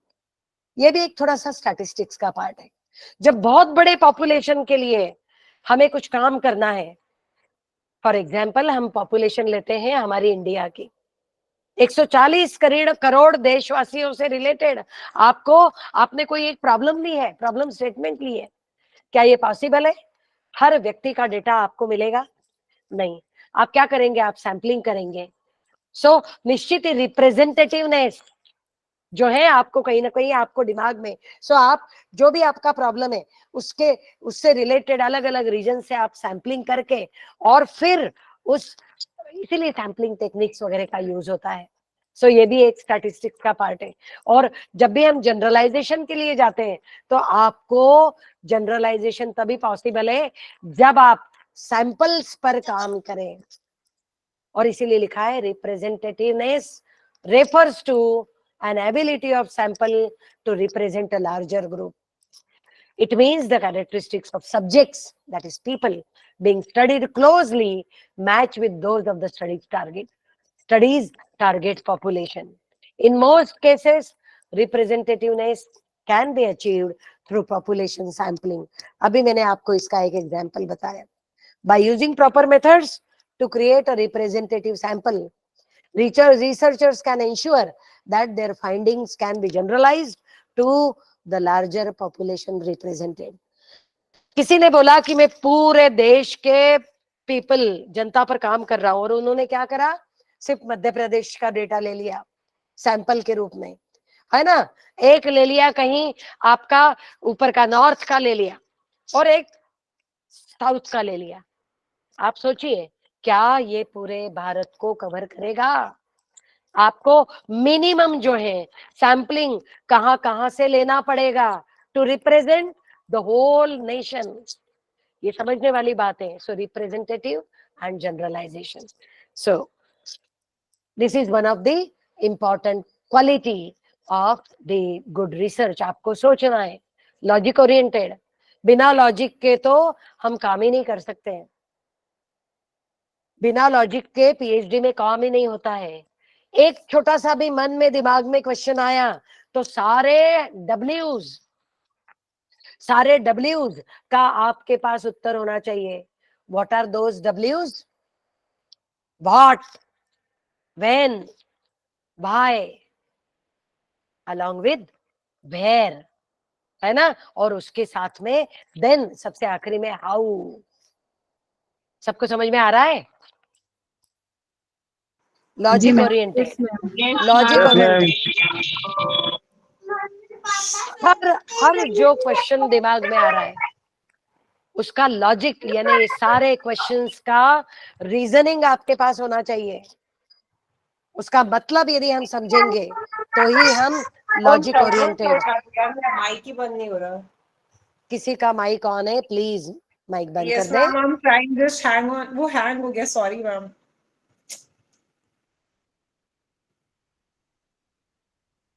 External validity. मेरे ख्याल से टाइम बहुत ज्यादा हो रहा है, मेरे को भी थोड़ा सा जल्दी है, तो मेरे को और कुछ नई चीजें बतानी है। एक्सटर्नल वैलिडिटी जल्दी जल्दी हम थोड़ा सा देखेंगे, क्योंकि रिसर्च पेपर पे आना है मुझे। अभी तो हम गुड रिसर्च की बात कर रहे हैं। So good research has external validity and reliability if its results or findings can be applied to the real world. क्या मतलब है रियल वर्ल्ड का? कोई बता सकता है? कोई बता सकता है आप लोगों में से रियल वर्ल्ड का क्या मतलब है? Practical means, ma'am. Yes yes, practically जो है, यानी जो हमने शुरू में बात की थी ट्रांसफॉर्मेशन की, कि हमारा रिसर्च ट्रांसफॉर्मेबल होना चाहिए, ट्रांसफॉर्मेशनल होना चाहिए, उसका उपयोग कहीं ना किसी सोसाइटी के लिए, कहीं ना कहीं किसी सोसाइटी के लिए, कहीं ना कहीं किसी कम्युनिटी के लिए वो उपयोग में आ रहा है कि नहीं, हमारे जो भी रिजल्ट है वो हम वैलिडेट करते हैं। सो वैलिडिटी वो हमें टेस्ट करनी है। If your research findings can be generalised to other situations और applied to a broader context, your study has high external validity. जो बड़ा मुश्किल है, ये बहुत कम होता है। जनरलाइज्ड जो रिसर्च है, इट इज वेरी रेयर, और यदि होता है तो वो इन्वेंशन का रूप ले लेता है, मोस्टली ये देखा गया है। But we must try at least, और इसीलिए वो लिमिटेशंस और फ्यूचर स्कोप की आगे बात की गई है। So this is what is the problem. Then replicability, reproducible, and transparency. So what is replicability?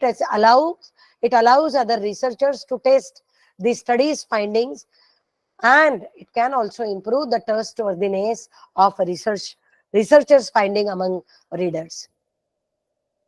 आपने जो भी आप रिसर्च कर रहे हो, वो दूसरा व्यक्ति उसको भरोसा होना चाहिए कि हाँ, इस रिसर्चर ने वाकई में बहुत अच्छा काम किया है और मैं इसको अडॉप्ट कर सकता हूँ और मैं इसको अपने काम में रेप्लिकेबल यानी रिपीट कर सकता हूँ समवेयर समहाउ। वो मेरा कहकर नहीं, एक्नॉलेज करके उसको। रिप्रोड्यूसेबल, ये एक्नॉलेज करके फिर नया और हम कुछ नोवेल आइडियाज लगाकर हम रिप्रोड्यूस भी कर सकते हैं with by achieving the consistent results. Transparency यानी वही कि हम लोग जो है वो हमारे रिसर्च डॉक्यूमेंट्स में बताए कि हमने डेटा कहाँ से लिया है, हमने एक्नॉलेजमेंट्स दिए कि नहीं, प्रॉपर डेटा कहाँ से लिया है, और यदि लिया है तो वो ऑथेंटिक क्यों है, जिस ऑर्गेनाइजेशन से दिया है तो क्या हमने उनको एक्नॉलेज किया है। सो ये जब हमारी बातें, ये सारी बातें हमारे रिसर्च पेपर में होती है तो एक ट्रस्ट पैदा होता है, और इसलिए हम भी एक अच्छे रिसर्च को जब प्रोड्यूस करते हैं तो हमको ध्यान रखना है। हर किसी को पता है कि जितना भी हम लिटरेचर रिव्यू करते हैं उसमें हमने भी अपने रिसर्च में लिमिटेशंस और फ्यूचर स्कोप लिखना जरूरी है। मैं तो मेरे जितने रिसर्च स्टूडेंट्स हैं उनसे जब लिटरेचर रिव्यू करवाती हूँ तो उनको बोलती हूँ कि एक एक पेपर का जो रिसर्च पेपर आप पढ़ रहे हैं, में से एक पेपर जो पढ़ रहे हैं आप, तो उसका एम लिखिए सबसे पहले। आपने मेथोडोलॉजी उस पेपर में उस रिसर्चर ने कौन सी यूज की है वो आपने लिखनी है। फिर उसने डेटा कहाँ से लिया है, क्या है वो डेटा, किस टाइप का डेटा है वो लिखिए आप। फिर उनको जो रिजल्ट्स मिले हैं वो किन पैरामीटर्स से वैलिडेट किए हैं वो लिखिए आप। यानी कम से कम 15 से 20 लाइन का एक पैराग्राफ अपने मन से जो हमने समझा है पेपर को पढ़ के, और सबसे आखिरी में कि उसमें क्या लिमिटेशंस है और फ्यूचर स्कोप क्या लिखा है, क्योंकि ये हमारे लिए बहुत इंपॉर्टेंट फैक्टर है जो रिसर्च नए लोग कर रहे हैं।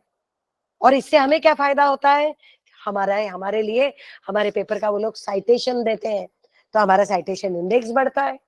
और इसलिए एक अच्छा रिसर्चर वो होता है जो इन सारी क्वालिटीज को ध्यान में रखता है और अपने रिसर्च डॉक्यूमेंट्स में डालता है ताकि दूसरे रिसर्चर्स को वो उपयोग ठहरे, उसका उपयोग वो उपयोगी सिद्ध हो और हमारे साइटेशंस भी उससे बढ़ते हैं। In many cases these suggestions for future research stem from researchers limitations। ये अभी मैंने आपको बताया कि यदि आप खुद रिसर्च स्कॉलर है और आपने ठीक से आपने दी लिटरेचर रिव्यू किया है तो उसमें जरूर देखा होगा कि लिमिटेशंस क्या है, स्कोप क्या है।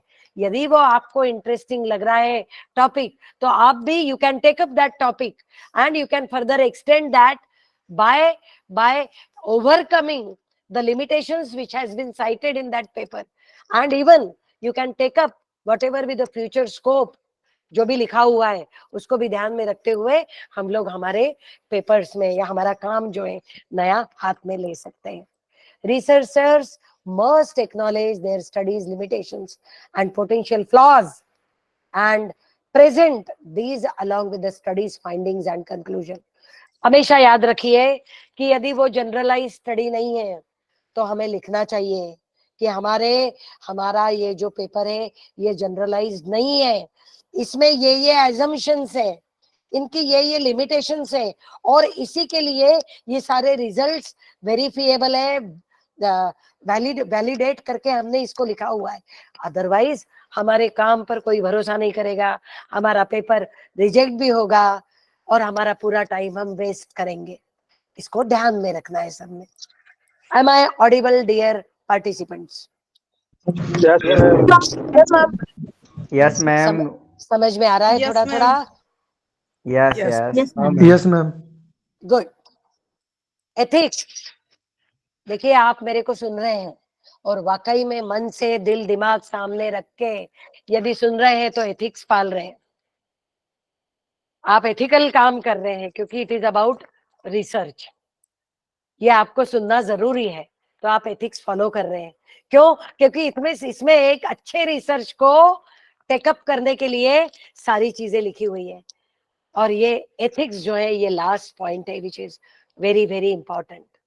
सो understandably good research is carried out according to research ethics. Research ethics में क्या क्या चीजें आती है आपको सबको पता है. आप लोग एक पेपर पढ़ने वाले हो आरपीई का, या पढ़े होंगे आप लोग, जो टीचर्स है उनको भी पता होगा. सो वो अपने आप में एक बड़ा टॉपिक है. सो सबसे बड़ी जो बात है कि प्लेगैरिज्म सबको पता है, उसको बिल्कुल ध्यान में रखना है. हमको कॉपी पेस्ट नहीं करना है.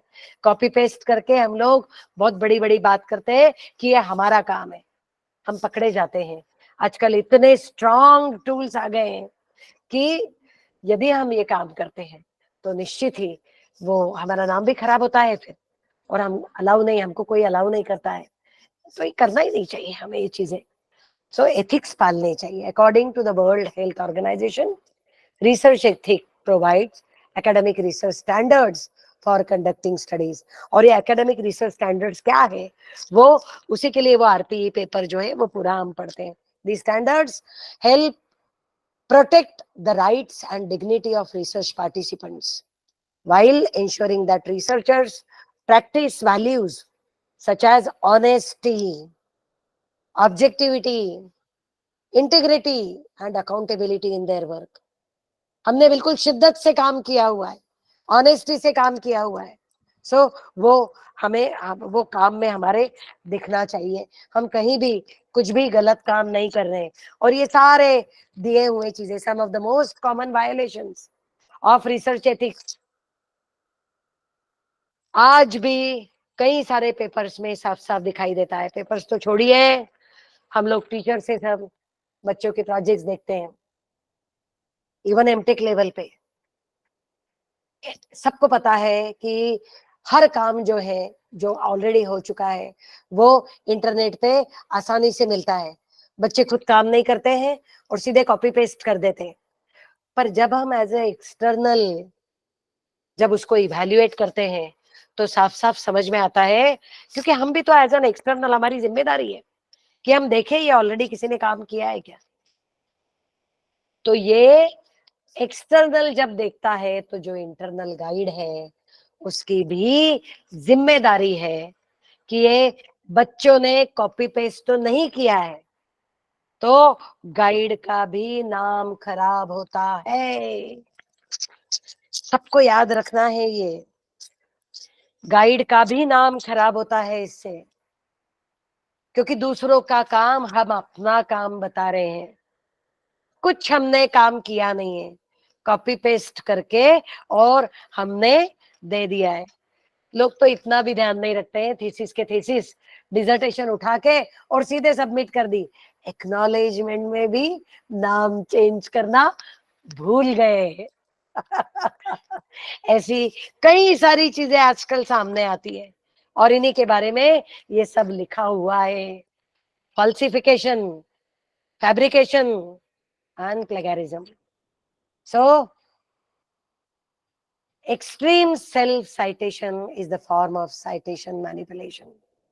यानी जब हम कभी भी कोई डॉक्यूमेंट लिखते हैं, हमारे ही अपने काम की बार बार जो है लिस्ट डाल देते हैं, हमारे अपने सारे पेपर्स की लिस्ट डाल देते हैं उसमें। ये अच्छी साइन नहीं है, अच्छी साइन नहीं है, ये सभी लोगों ने ध्यान रखना है। चलिए फटाफट आगे बढ़ते हैं। अभी तो हमने एक अच्छा रिसर्च क्या होता है। अब सब लोगों को एक बात बताना चाहूंगी कि जब रिसर्च की बात करते हैं तो रिसर्च डॉक्यूमेंट्स बहुत अलग अलग टाइप के हो सकते हैं, और यदि आप टेक्निकल लाइन से जुड़े हुए हो तो हमने उसको बोल दिया टेक्निकल रिसर्च डॉक्यूमेंट। कौन कौन से डॉक्यूमेंट्स हो सकते हैं? यदि हमारी रिसर्च से रिलेटेड, कोई रिसर्च प्रोजेक्ट से रिलेटेड यदि कोई मीटिंग हो रही है तो उसमें एजेंडा, वो भी एक रिसर्च डॉक्यूमेंट कहलाता है, क्योंकि हमें वो लगाना पड़ता है। Handbooks, guides, reports, presentations, technical specifications, review papers, lecture notes, brochures, research proposals, ये सारे जो हैं, ये सारे अलग अलग जो डॉक्यूमेंट्स है, ये टेक्निकल रिसर्च डॉक्यूमेंट्स के अम्ब्रेला में आते हैं। So what I am suppose to do here, I am trying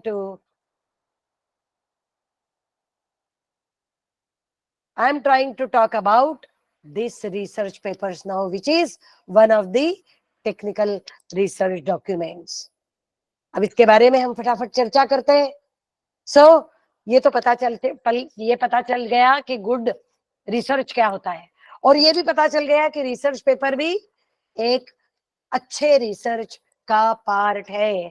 तो जितनी भी हमने अभी जो हमने देखा वो सारा ये बेस दिमाग में रख के, और हमें अब रिसर्च पेपर को हम समझने की कोशिश करेंगे। ये मैंने आईआईटी मुंबई का एक खुद ने बहुत एक उम्दा प्रोफेसर है, उनको सुना था, और आईआईटी मुंबई के जो प्रोफेसर ने बहुत ही अच्छी तरीके से जब बताया था, मैंने भी उनको सुन के और ये बनाया हुआ है, उन्हीं से लिया हुआ है। फिर से बोल रही हूँ, this is citation from my side. मेरे को समय नहीं मिला इसलिए मैंने डाला नहीं है। What is a research paper? Compilation of existing technologies and solutions is not पे जोर दिया है, not a research paper। हम क्या करते हैं, इधर उधर से बहुत सारी चीजें इकट्ठा कर ली और उनको सबको एक समग्र तरीके से हमने उसको एक जगह रख के और हमारा ये रिसर्च पेपर है बोल दिया। वो रिसर्च पेपर नहीं कहलाता है, my dear participants. It should not look like lecture notes। Lecture notes अलग टाइप के होते हैं। लेक्चर नोट्स में, लेक्चर नोट्स के लिए पेज की सीमा नहीं होती, लिमिट्स नहीं होती है। लेक्चर नोट्स में कई प्रकार के आप एग्जाम्प्लिफिकेशन दे सकते हो। लेक्चर नोट्स की लेंथ रिसर्च पेपर से बड़ी होती है। रिसर्च पेपर और लेक्चर नोट्स ये दोनों अलग अलग होते हैं। हम लेक्चर नोट्स लिखेंगे और उसको रिसर्च पेपर्स बोल देंगे, ये नहीं होता है। Next, a report of our work is not a research paper। मेरा रिसर्च प्रोजेक्ट है और मैंने उस रिसर्च प्रोजेक्ट का एक रिपोर्ट बनाया कंसर्निंग एजेंसी को भेजने के लिए। दैट एजेंसी में बी यूजीसी, दैट एजेंसी में B AICTE, that agency may be MPCST, that agency may be DST or anything, CSIR जो भी है, और मैं उसी रिपोर्ट को जो है मैंने एक रिसर्च पेपर बोल के और भेजने की कोशिश की। नहीं, गलत है। So report of our work is not a research paper. Then what is a technical research paper? अब आप बोलोगे मैडम ये तो बता दिया कि ये चीजें जो हैं वो रिसर्च पेपर नहीं होती, तो क्या होता है भैया टेक्निकल रिसर्च पेपर? समझना चाहेंगे सब लोग? Yes, ma'am. जी मैम। Yes, ma'am. ओके, सो Yes. एक रिसर्च पेपर जो होता है उसमें साफ साफ अच्छे से हमें बताना है कि what is the problem, why is this problem important. मैंने जो बोला था सारे डब्ल्यूज अब आपके यदि दिमाग में है तो निश्चित ही आप एक रिसर्च पेपर में इनके बारे में लिख सकते हैं कि नहीं, बताइए। देखिए सारे आपने खूब अच्छे से स्टडी की है, एक छोटा सा आपने प्रॉब्लम लिया है, रिसर्च प्रॉब्लम, और उस पर आप रिसर्च पेपर लिखने की कोशिश कर रहे हैं। There is a clarity in your mind to write about what is a problem, why this problem is important, what have others done to solve this problem and how have you solved the problem। ये जो चारों questions है इनकी clarity आपके दिमाग में होगी तो आप उसको पेपर पे उतार सकोगे। करेक्ट? सही है? Yes, ma'am. Yes, ma'am. बाकी लोग पढ़ रहे हैं शायद। Yes ma'am. नो मैम, सुन रहे हैं मैम। सुन मैम रहे एक हैं? एक सुन और रहे हैं मैडम, डाउट, सुन हाँ रहे हैं मैम, एक आपको। अपन डाउट प्लीज होता है। जी जी मैम अगर कॉन्सेप्चुअल है हमारा रिसर्च पेपर जो हम लिख रहे हैं, तो कॉन्सेप्चुअल में तो बड़ा डिफिकल्ट हो जाता है, ये आप जैसे कह रहे हैं वो तो एक लेक्चर की तरह ही हो जाता है। नहीं तो वो रिसर्च पेपर नहीं होगा। रिसर्च पेपर में क्लैरिटी से आपको लिखना है। अपन बाद में बात करेंगे ना, आप निश्चिंत रहे, अपन अच्छे से बात करेंगे। मैं जरा फटाफट बता दूं, है ना, फिर हम लोग हाँ बात जी। करते हैं, ठीक है? और सबसे आखिरी में, why should the reader believe your solution.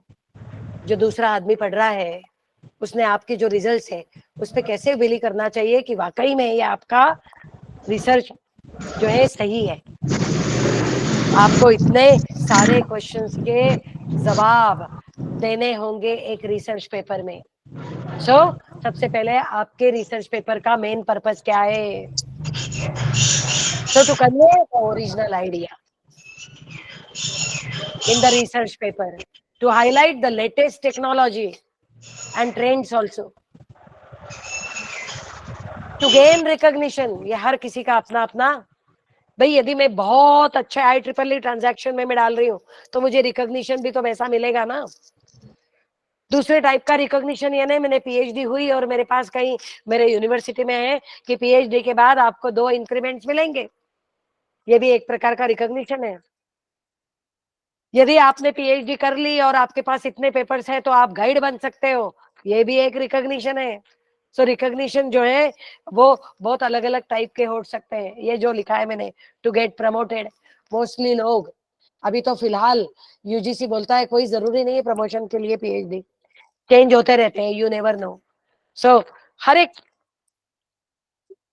Person का अपना अपना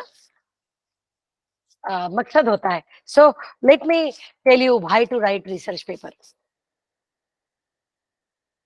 एक रिसर्च पेपर जब हम लिखते हैं, एक अच्छा रिसर्च पेपर, तो हम जब उसको लिखते हैं तो लिखने के लिए आपके पास बहुत अच्छा एक हथियार होना चाहिए जो जिसको बोलते हैं लैंग्वेज। सो एक अच्छी लैंग्वेज का उपयोग करके जब आप लिखते हैं तो इसका मतलब क्या हुआ, आपकी जो थिंकिंग है, आपके जो विचार है और आपका लैंग्वेज का एक स्ट्रेंथ, आपकी लैंग्वेज की जो स्ट्रेंथ है दोनों मैच होनी चाहिए, तब जाके एक अच्छा जो है डॉक्यूमेंट बनेगा। सही है कि नहीं? क्योंकि हम सोचते हैं और लिखते क्या है, इसमें भी कई बार प्रॉब्लम्स हो जाती है या नहीं ठीक से सामने वाले को समझ में आता है। So writing focuses us to think clearly. मैं आपको मेरा एक एक्सपीरियंस बताती हूँ। मेरे जो गाइड थे उन्होंने सबसे मेरा आखिरी का एक एक प्रॉब्लम था सबसे आखिरी का कि बस अब ये मेरा सॉल्व हो गया कि मेरा बस पीएचडी का राइटिंग मुझे करना है और पीएचडी सबमिट करनी है। मैंने गाइड को बोला कि सर मैं ये चाहती हूँ कि ये जो है इस पे इसी हिसाब से काम करो। तो सर ने मेरे को एक ही वाक्य बोला, लिखना शुरू करो। कि सर मैंने अभी सॉल्यूशन मिला नहीं है, पर मेरे दिमाग में आई है ये चीज कि अब ये ऐसा हम कर सकते हैं और ये मेथोडोलॉजी फॉलो करके ये बहुत अच्छे से हो जाएगा। फिर से सर ने वही बोला, लिखना शुरू करो। फिर तीसरी बार मैंने और कुछ सर को बोला, बोले आखिरी बार बोल रहा हूँ, लिखना शुरू करो। उस दिन मेरे को समझ में आया कि जब मेरे दिमाग में यदि क्लैरिटी है और मैं खूब अच्छे से यदि लिख सकती हूँ, तो वाकई में मेरी राइटिंग स्किल्स भी जो है बढ़ती है और मेरा कहना जो है ऑन पेपर, मेरे लिखने से सामने वाला भी शायद अच्छे से समझ में आ जाएगा। So writing skills forces us to think clearly. हम 10 बार जब है, कोई भी हिंदी में लिखे आप, language should not be a bar, पर हम जो लिख रहे हैं उससे हमारा जो हम जो कहना चाह रहे हैं, हमारे दिमाग में जो हमारा रिसर्च प्रॉब्लम है वो मैच कर रहा है क्या, ये दोनों हम जब बार बार सोचते हैं तो वाकई में हमारी स्किल्स जो है वो इम्प्रूव जरूर होती है। It clarifies what do we do not understand. हम कोई बहुत बार क्या रहे हैं, हम लिख क्या रहे हैं और हमको कहना क्या है, ये सारी चीजें यहाँ इसमें लिखे। It help us to learn, इससे भी हम सीखते हैं। Writing is an integral part of research. सिर्फ हमें रिसर्च पेपर नहीं लिखना है, इट शुड बी इफेक्टिव। तो it talks about the key focus, clearly stated contribution. आपका खुद का काम क्या है, ये आपको उस पेपर में हाईलाइट करना है। दुनिया भर की चीजें लिखते हैं पर समझ में ही नहीं आता है कि क्या कंट्रीब्यूशन है रिसर्चर का, ऑथर जो है उसका खुद का कंट्रीब्यूशन क्या है।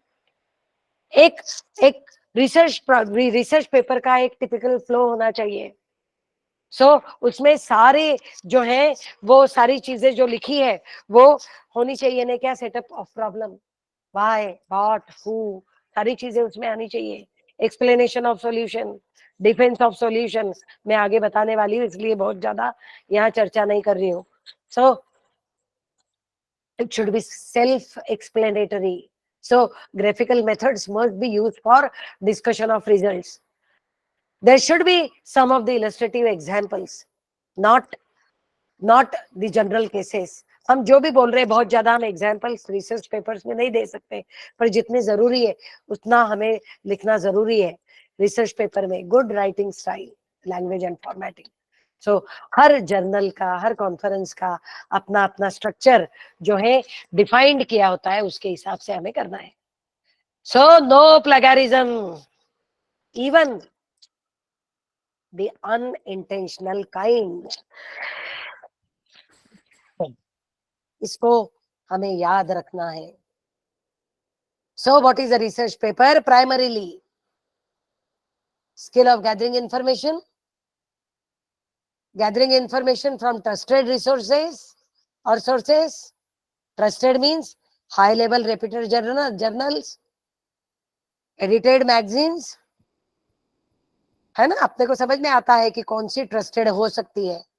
सो ये सब हम जब पढ़ते हैं, हम लोग कई बार व्हाइट पेपर्स यूज कर लेते हैं, पर how much they are trusted ones, ये अपने को इंटरनेट पे इतनी सारी चीजें मिलती है, पर वो ट्रस्टेड हमें सोर्सेज से मिलनी चाहिए। सो इसेंशियल ऑफ रिसर्च वर्क। मुझे ऐसा लगता है कि ये सारी चीजें बहुत सिंपल है। यदि मैं आपको ये दे दूंगी तो आप ये सब अच्छे से पढ़ सकते हैं। ये मैंने यहाँ कुछ एग्जाम्पल्स लिए from the point of view of computer science. सभी लोग कंप्यूटर साइंस के हैं यहाँ? No ma'am. नहीं ना? नहीं no ma'am, ma'am. Art science commerce सबसे नो है। मैम। सभी के हैं ना? टोटल चलिए नहीं ठीक है। है। नहीं, इसीलिए मैं स्ट्रक्चर पे आती हूँ अब। Structure of a technical research paper. सबसे पहला टाइटल में फोकस ऑफ स्टडी होना चाहिए एंड टाइप ऑफ आर्टिकल होना चाहिए। देन सेकंड जो है वो ऑथर और इंस्टीट्यूशन का अफिलिएशन होना चाहिए, और जिस इंस्टीट्यूशन से है है ना। मैं देखती हूँ कि प्राइवेट इंस्टीट्यूशन में हम लोग, मैं नैक में जाती हूँ, मैं एनबीए में जाती हूँ, तो उनके रिसर्च पेपर्स देखती हूँ, तो हम लोग कई बार हम कंसिडर नहीं करते हैं, और उन लोगों को रिस्ट्रिक्शंस भी होते हैं कि नहीं आपने हमारे इंस्टीट्यूशन का नाम क्यों नहीं दिया, तो फिर उनको इंसेंटिव्स भी नहीं मिलते हैं। बहुत सारी प्रॉब्लम्स इससे जुड़ी हुई है। But apart from this thing, structure of a technical, एक अच्छा जो रिसर्च पेपर होता है उसमें ये होना चाहिए, हाँ, ऑथर एंड इंस्टीट्यूशन का नाम होना चाहिए, एब्स्ट्रैक्ट होना चाहिए। एब्स्ट्रैक्ट की भी हर जर्नल या कॉन्फ्रेंस की लिमिट्स होती है इन टर्म्स ऑफ वर्ड्स, कीवर्ड्स होने चाहिए, ताकि प्रॉपर जगह जो है वो कीवर्ड्स के जरिए प्रॉपर एडिटर्स के पास में हमारा पेपर जाए। देन इंट्रोडक्शन होना चाहिए। नॉर्मली इंट्रोडक्शन, हम टॉपिक के इंट्रोडक्शन की बात करते नहीं, हमारे रिसर्च प्रॉब्लम के इंट्रोडक्शन को देना है। हम लोग जो है बिल्कुल हिस्ट्री से शुरू हो जाते हैं, वो इंट्रोडक्शन नहीं होता है। हमारा जो रिसर्च प्रॉब्लम का इंट्रोडक्शन है, उससे रिलेटेड, हाईली को रिलेटेड जो हमारे कंटेंट्स है, उसको यहाँ इंट्रोडक्शन के रूप में देना चाहिए। बैकग्राउंड एंड मोटिवेशन, बैकग्राउंड जरूरी है। बैकग्राउंड यानी लिटरेचर रिव्यू। हो सकता है कि किसी रिसर्च पेपर में आप बहुत ज्यादा कंसंट्रेट नहीं कर रहे हैं, क्योंकि आपके पास सिर्फ 3-4 ही रिसर्च पेपर है, या हार्डली 2 रिसर्च पेपर है, और बाकी आपका खुद का बहुत सारा काम है, तो उसमें अलग से लिटरेचर रिव्यू लिखने की जरूरत नहीं है, और इसलिए यहाँ ऑप्शनल लिखा हुआ है। Methodology, that should be clearly stated and written, along with what sampling methodology you are using, what is your research design, how you are going to collect data, and what type of procedures have been followed for all of these things. यदि experiment किया है तो experimentation के पूरे details, आपने कोई software use करा है, कोई हार्डवेयर यूज करा है, अलग अलग टाइप के इक्विपमेंट्स यूज करें, उनके सारे की डिटेल्स आने चाहिए। एंड एट लास्ट जो है results and discussion along with conclusion, बिल्कुल स्लिक तरीके से, बहुत ही क्लियरली मैनर में देने चाहिए। फिर से एक अच्छे रिसर्च पेपर के लिए एटलीस्ट एक सेंटेंस होना चाहिए हमारे इवन कंक्लूजन में, कि उसकी लिमिटेशंस क्या है और फ्यूचर स्कोप क्या चाहिए, फ्यूचर स्कोप क्या है। यदि वो किसी प्रोजेक्ट के अंडर है, या आपको आउटरेटली किसी ने अलग से जाके यदि मदद की हुई है, जैसे कोई यूनिवर्सिटी सीड मनी दे रही है, तो आपको एक्नॉलेजमेंट का एक छोटा सा 3-4 लाइन का एक पैराग्राफ लिखना चाहिए। यदि प्रोजेक्ट है तो वो प्रोजेक्ट किसने दिया है, वो उनको रिकॉग्निशन देना जरूरी है। So this always gives a good feeling, good sort of feeling basically, ठीक है। सो ये एक टेक्निकल रिसर्च में होने चाहिए। और सबसे आखिरी में जो हमारे जो बेस पेपर्स होते हैं, जिस पर हमने वो रिसर्च का काम किया है, उसके रेफरेंसेस देने चाहिए। और डेफिनेटली जो भी आपके एरिया के स्टैंडर्ड जो जर्नल्स है, उनका स्ट्रक्चर रेफरेंसेस को लिखने का वो फॉलो करना चाहिए। इंग्लिश यदि लिख रहे हैं तो बहुत हमें ध्यान रखना चाहिए, छोटी छोटी चीजें हैं हम लोग नहीं ध्यान रखते हैं। एक्रोनिम्स, एक्रोनिम्स जो हम यूज करते हैं, एक्रोनिम्स एक ही बार, सपोज यदि मुझे नासा लिखना है तो मैंने एक बार लिख दिया national aeronautics and space administration, और उसका शॉर्ट फॉर्म लिख दिया NASA। जितने बार NASA, जितने बार ये national aeronautics and space administration मेरे पेपर में आ रहा है, और ये बार बार मुझे लिखना नहीं है, पहली बार यदि मैंने उसका शॉर्ट फॉर्म लिख दिया है, तो हर वक्त भी नासा नासा नासा आएगा। हम हर वक्त बड़ा फॉर्म लिखते हैं, ये नॉर्मली गलतियां करते हैं, ये नहीं होना चाहिए। ये किसी भी लैंग्वेज का हो, इस टाइप के प्रॉब्लम्स को ध्यान रखना है। ऐसे कई सारे जो है और भी हमारे ग्रामर और पंचुएशन से रिलेटेड यहाँ मैंने जो कॉमन मिस्टेक्स है वो मैंने यहाँ लिख के रखी है, पर समय जो है वो अलाउ नहीं कर रहा है, इसलिए मैं जरा इसको आगे बढ़ा रही हूँ। कुछ प्रिकॉशनरी मेजर्स हमको फॉलो करने पड़ते हैं सबमिशन से पहले। क्या क्या है? ग्रामर चेक करें एक बार, लैंग्वेज कोई भी हो, लैंग्वेज की क्वालिटी चेक करिए आप, और रिसर्च पेपर का स्ट्रक्चर। जर्नल का है तो जर्नल के आप स्ट्रक्चर का स्टैंडर्ड फॉर्मेट देखिए, क्या उससे मैच हो रहा है कि नहीं। उन्होंने जो भी एक हमें फ्रेमवर्क दे के रखा है कि टाइटल इतने फॉन्ट्स का होना चाहिए, ऑथर्स इतने फॉन्ट्स का होना चाहिए, वो जो फॉन्ट्स है उनका टाइप ये होना चाहिए, दुनिया भर की चीजें लिखी रहती है, तो वो हम स्ट्रक्चर फॉलो कर रहे हैं कि नहीं। It is always good, submission के पहले हमें देखना चाहिए whether it is conference, whether it is whether it is journal or anywhere else. So हमेशा कुछ फॉर्मेट दिया रहता है, हर चीज का फॉर्मेट दिया रहता है, इवन वर्ड्स की लिमिट दी रहती है। सो हमको ये फॉलो करना चाहिए, अदरवाइज जो है वो स्ट्रेट फॉरवर्ड, वो ये छोटी छोटी चीजें देख के वो बोलेंगे कि हमारे हिसाब से बराबर नहीं है। सबसे बड़ा एक और इशू है वो ये है कि जर्नल जो है वो किस डोमेन पर फोकस कर रहा है, हमारा टॉपिक उससे रिलेटेड है कि नहीं, रिलेवेंट है कि नहीं। हम उठा के सीधे किसी भी जर्नल में डाल देते हैं, बाद में पता चलता है कि हमको एक लिखित में आ गया, क्या आया हमको, रिप्लाई आ गया, एक बहुत शानदार रिप्लाई आ गया कि आपका जो टॉपिक है वो हमारे जर्नल से मैच नहीं करता, हमारे कॉन्फ्रेंस की थीम से मैच नहीं करता। हमने देखा ही नहीं, क्यों करना ऐसा काम। और सबसे इम्पोर्टेंट कि हम प्लेगैरिज्म को ध्यान में जरूर रखें। उसके बाद हमारी एक्सपेक्टेशंस होती है जब हम एक्सक्यूज मी मैम, मैम आपके पीछे वाली स्लाइड में एक एक्सपेरिमेंट करके एक टॉपिक हेडिंग था, एक्सपेरिमेंट ऑप्शनल, वो थोड़ा सा समझा दीजिए। बहुत पीछे गया वो, यहाँ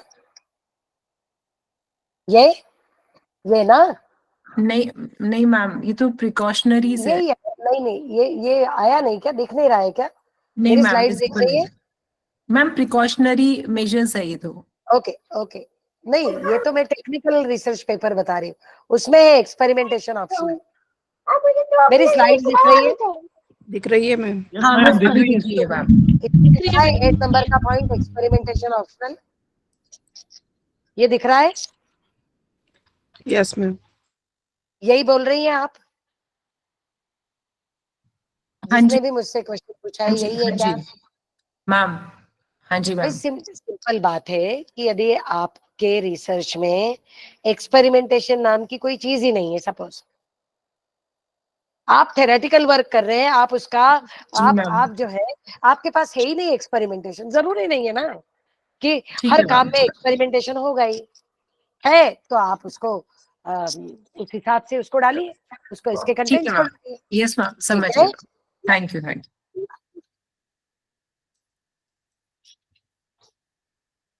तो थोड़ा सा जल्दी हम खत्म करते हैं कि हमारी एक्सपेक्टेशंस, सबमिशन के बाद हमारी कुछ एक्सपेक्टेशंस होती है, और सबसे बड़ी बात, हम दिमाग में नेचुरली पॉजिटिविटी होना भी चाहिए कि मैंने बहुत अच्छा पेपर लिखा है और मेरा होना ही चाहिए एक्सेप्ट। होता है ना ऐसा, होता है कि नहीं, बताइए आप। मैम ऐसा होगा मैम। नहीं होगा, अच्छी बात है, परंतु ओवर कॉन्फिडेंस नहीं होना चाहिए। ओवर कॉन्फिडेंस कब होता है, जब हम मेहनत ही नहीं करते हैं। जो अभी हमने यहाँ सारी चीजें सुनी है ना, उसको देखा ही नहीं हमने, और हमने यहाँ से ये उठा, वहां से वो उठा, सब इकट्ठा करके और कुछ भी डाल दिया, और पता चला हमारा रिजेक्ट हो गया, है ना। तो ये ओवर कॉन्फिडेंस से होता है नॉर्मली, हमने एथिकल चीजें ध्यान में ही नहीं रखी है, हम ओवर कॉन्फिडेंट है और इसलिए हमको लग रहा है कि हमारा एक्सेप्ट होना ही चाहिए। देखिए बहुत सारी जर्नल्स ऐसी है जहां पैसा दो और हो जाता है, मैं उसकी बात नहीं कर रही हूँ, मैं अच्छे जर्नल, क्वालिटी जर्नल्स की बात कर रही हूँ। यदि हम चाहते हैं कि क्वालिटी जर्नल्स में हमारे पेपर्स पब्लिश हो और हमको रिकॉग्निशन भी मिले उसका, उसकी बात कर रही हूँ मैं, तो सबसे पहले ओवर कॉन्फिडेंट नहीं होना। मैंने अपना पूरा प्रयास किया है, और इन केस यदि कोई इंप्रूवमेंट की उसमें गुंजाइश है तो मेरे अपने जो डोमेन, मेरा अपना जो रिसर्च डोमेन है, उसमें जो बिल्कुल स्ट्रांग लोग ऊपर बैठे हुए हैं, जो एक्सपर्ट्स बैठे हुए वो मुझे सजेस्ट करें कि इस पेपर में क्या कमी है और हमें उसमें हम उसको और कैसा स्ट्रेंथी बना सकते हैं। ये बहुत बड़ी बात हो जाती है, ये बहुत बड़ी बात होती है। और इसलिए कभी भी यदि रिव्यूअर्स ने हमको कुछ रिव्यू करने के लिए बोला तो पूरी ताकत के साथ में हम एक एक पॉइंट को समझे और समझकर उस पेपर को फिर से रिव्यू करके उन सारे जितने भी पॉइंट्स रिव्यू के लिए आए उसको हम अकोमोडेट करके उस जर्नल में भेजे, जिससे हमारा काम दुनिया तक पहुंचे। हमारा मकसद ये होना चाहिए और वो क्वालिटी पेपर हो, स्ट्रेंथी हो, तो हमेशा इस चीज का याद रखना चाहिए। रिव्यूज आते हैं तो कभी भी वो निगेटिव नहीं समझे। हमें बहुत अच्छा मौका मिला है हमारे काम को और ज्यादा अच्छा बनाने का। टेक इट पॉजिटिव, ताकि वो जो पेपर है वो बिल्कुल सारे हमारे पूरे जितनी भी कम्युनिटीज है वहां तक पहुंचने में हम सफल होंगे और हमारा काम लोग यूज करेंगे। This should be the this should be the habit, this should be our understanding. So conclusion, for technical research paper writing, the care should be taken as our actual research. Different writing styles are to be used for research papers, reports and proposals. क्योंकि अलग अलग technique, इसीलिए तो इनको नाम अलग अलग दिए।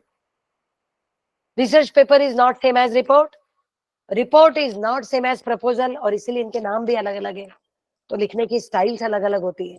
हम उनको सोचे समझे और वैसे प्रोड्यूस करें। We must keep readers in mind at all times. कौन रीडर्स पढ़ने वाले हैं उनको सामने उनके बैकग्राउंड को ध्यान में रखते हुए हम लिखने की कोशिश करें। Comply with the forum guidelines. जिस फोरम पे हम रिसर्च पेपर भेज रहे हैं, let it be a journal, let it be a conference, let it be means research document की बात कर रहे हैं, let it be a book chapter, let it be a lecture notes और एनीथिंग, तो उसके गाइडलाइंस को ध्यान में रखते हुए हमें उसको भेजना है। Continuous editing and refining the paper is a की पार्ट ऑफ द प्रोसेस। मेरे रिसर्च स्कॉलर को बोलती हूँ कि एक पैराग्राफ लिखा है, बार बार ऊपर नीचे देखो, बार बार ऊपर नीचे देखो, उनमें आपस में कनेक्शन है कि नहीं, रिलेवेंस है कि नहीं, आप खुद पढ़िए बार बार। और ऐसे करके जब हम पूरा रिसर्च पेपर लिखते हैं, एडिटिंग होना स्वाभाविक है। हम क्यों कर रहे हैं रिफाइन? क्योंकि हमें एक दमदार रिसर्च पेपर प्रोड्यूस करना है, इसीलिए बार बार रिफाइनमेंट, एडिटिंग ये एक की पार्ट है हमारे रिसर्च पेपर या कोई भी रिसर्च डॉक्यूमेंट उसका। So with this let us have the question answer session if you have any question answer session हम कर सकते हैं यदि Yes, आप ma'am. लोगों को पास I कोई have a question, ma'am. Question Yes, है? ma'am. Yes ma'am, please. Initially आपने स्टार्टिंग में कहा था कि हम लोगों को एप्लीकेशन देना होता है, वो किसको फॉरवर्ड करना होता है? आप किस लेवल की बात कर रहे हैं मुझे बताइए, आप क्या है पहले ये मैं बताइए। रिसर्च स्कॉलर हूँ मैम। रिसर्च स्कॉलर है, तो हाँ रिसर्च जी। स्कॉलर जो है वो अभी आप किस स्टेज पे हैं? मैम हम लोग सारे एक ही क्लास के, अभी हमारा कोर्स वर्क का एग्जाम हुआ नहीं है, कोर्स वर्क चल रहा है। राइट है ना। अब ये एप्लीकेशंस, ये जो मैंने एप्लीकेशंस बताई है, तो ये एप्लीकेशंस किसी हायर अथॉरिटी को देने की बात नहीं कर रही है मैं। एप्लीकेशन ओरिएंटेड यानी कि हमारा काम किसी के काम आए, एप्लीकेशन ओरिएंटेड हो। हाँ जी, ये मैंने बोला है, ओके मैम। है ना, किसी न किसी कम्युनिटी के लिए वो काम आए। Right ma'am. हाँ या thank you. Yes. Any more question please?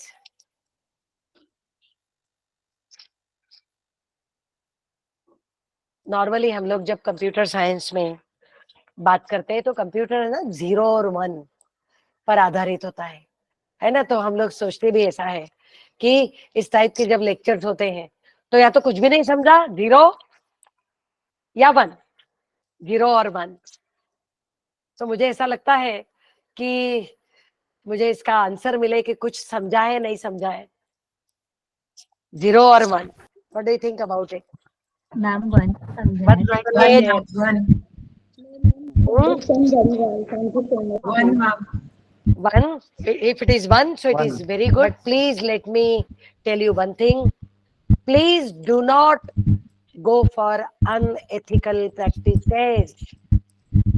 बस ये मेरा आखिरी का सेंटेंस है, and it is very very important. Try to follow ethical issues. आप लोग सब PhD स्कॉलर थे मोस्टली, सो RPE आप पढ़ते हैं, सो वो पूरा एथिक्स से रिलेटेड है. उसको खूब अच्छे से सोचे समझे और इतना अच्छा काम करें कि आपका रिसर्च पूरे हमारे देश में ही नहीं बल्कि पूरे दुनिया में आपका रिसर्च जो है वो रिकॉग्नाइज हो. With this I wish you all the best for your future. Thank you so much for listening me patiently. Thank you, ma'am. Thank you, ma'am. Thank you, ma'am. Thank you so much. Thank you, ma'am. Thank you. Madam. Thank you so much, ma'am.